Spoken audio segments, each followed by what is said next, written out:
I'm gonna tell you right now, we're gonna be talking Thunderbolts and we're gonna be talking spoilers. So take this time to go away, see the movie, then come back and watch this if you still feel like it. I mean, you might feel like it. Hopefully you like to. I like dealing with characters where there's still a mortal danger. Like, yeah, they're out here doing this super shit, but for the most part, they're still human. Sans Bob, a bunch of these people can get taken out by a bullet. Basically, all they do, like Yelena said, was punch and shoot. And the only thing I love more than fighting is a problem that can't be solved by punching, which is what we got when they had to deal with Bob becoming the Sentry and then his other persona of the Void. I'll break those characters down and his appearance in comic books later in a different video. What I will say is that the MCU version of Bob Reynolds, they handled his version of mental illness better than in the comic books, I believe. It's so hard to describe those like low manic moods, but I love the physical visual representation that we got of that and how each team members and everybody's differed. Maybe I'm a sicko, but when he was throwing people in the void, I was like, yes, yo, take me, I'm built for it. I was ready for it, like Zahir quoting the Honorable Guru Lahima, out here letting go of my earthly tether. I have entered the void willingly. It's so funny how so many characters and so many issues can keep being traced back to the super soldier serum. Steve Rogers got the most pure one from Dr. Abraham Erskine because ain't nobody else can replicate his cook. But that notion of it accentuating what's inside the person, I love how that came back into play here because Bob is a dope person, but he's got these issues. And with this super soldier serum that gave him the power of 1,000,000 exploding suns, also like what is that power? Like you have the power of 1,000,000 box fans turned on. Like,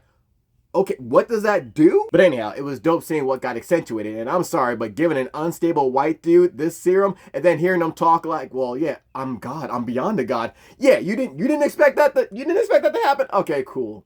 I really enjoyed seeing Bucky in this leader role because we get to see, oh, this man has no idea what he's doing. He just goes with the flow. Alexi asked this man, yo, what's the plan? He's like, plan? Huh, all right, just crash the van through the lobby. Bucky did that, hopped out, and just started whooping ass. I immediately knew Steve was the one that came up with the strategies in World War II. It took me right back to Civil War and that scene where Bucky told him, hey, I'm not gonna hurt anybody. Not 1 minute later, he kicked the dude over the rails. Steve Rogers had to catch that man, look at Bucky, and be like, come on, man, like, I'm with it. That's my kind of leader. Especially when he was fed up and disgusted with having to read a packet to get DeFontaine arrested. I knew in his head, he's like, oh, I'm not going to last long as a congressman, man, because this shit is whack. A downer for the film was the way Taskmaster got treated, man. That was so hurtful to see them go out in the beginning of the film. I'm a huge Taskmaster fan, and I was like, okay, I'll go with this, like, reinterpretation of the character in MCU. Fine, I'll fuck with it just to see him go out like this. I'm gonna do a video on them proper, showing what we could have had through the comic book character. Tony Masters ain't no punk, yo. I don't think there will ever be a love-to-hate relationship with John Walker. It's always gonna be a hate relationship with this man. I was crying when Bucky put that man in his place by letting everybody know that his wife left him. That was the most quiet we saw that man in the entire film. My man just got real quiet. Yelena looked at him like, oh shit. And he looked at Yelena like,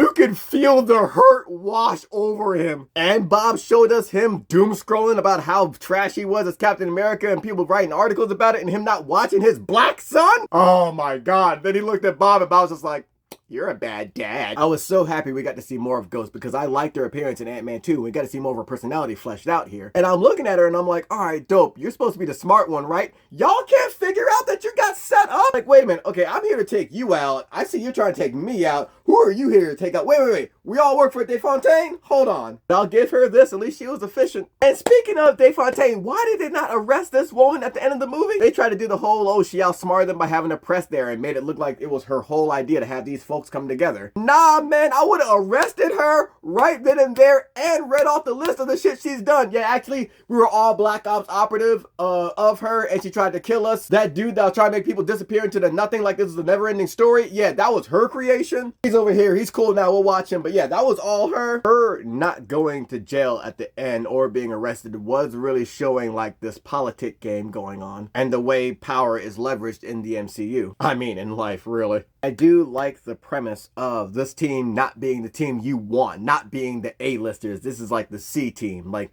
D, E, F, G team, maybe. I like that about them, that they're these misfits getting a second chance, just like the Thunderbolts in the comics. The comic book Thunderbolts, those were straight up villains posing as heroes, then realize, well, wait a minute, this thing's kind of working out. Maybe we should actually legit be heroes. I like this separation of them from the Avengers, and even to the name Thunderbolts, that is a reference to Yelena's old soccer team when she was young. I preferred that much more than them being the new Avengers. Let me tell you something. I'm tired of Avengers, dog. Like, let's let it go. But I am interested that Sam Wilson saw that shit and was like, no. Hell no, and I'll talk more about that in the next video. But this team, I do like them because they're the team no one wants, but they were there to answer the call. And then to see them 14 months later, a little more settled into the role and being like, well, man, why aren't we accepted, man? Like, yo, we doing the work. I'm really enjoying the setup for those issues. What I thought was brilliant was that post ending credit scene of seeing the Fantastic Four ship break through into their dimension, our dimension. I thought that was so smart because we know that's how they got their power. So even if it was for like maybe a second before they went back to their own, it's dope seeing like, yo, there's a Fantastic Four over in MCU now. But I also felt bad for the Fantastic Four because is this the team they're gonna meet? They're not gonna run into like Captain America, Steve Rogers, Iron Man. They're not gonna get to chop it up with Bruce Banner. They're gonna get to talk to these dudes? That's gonna be so awkward, but yet also so hilarious. Thunderbolts really did feel like a soft reset, and I did like that even though I am tired of Avengers,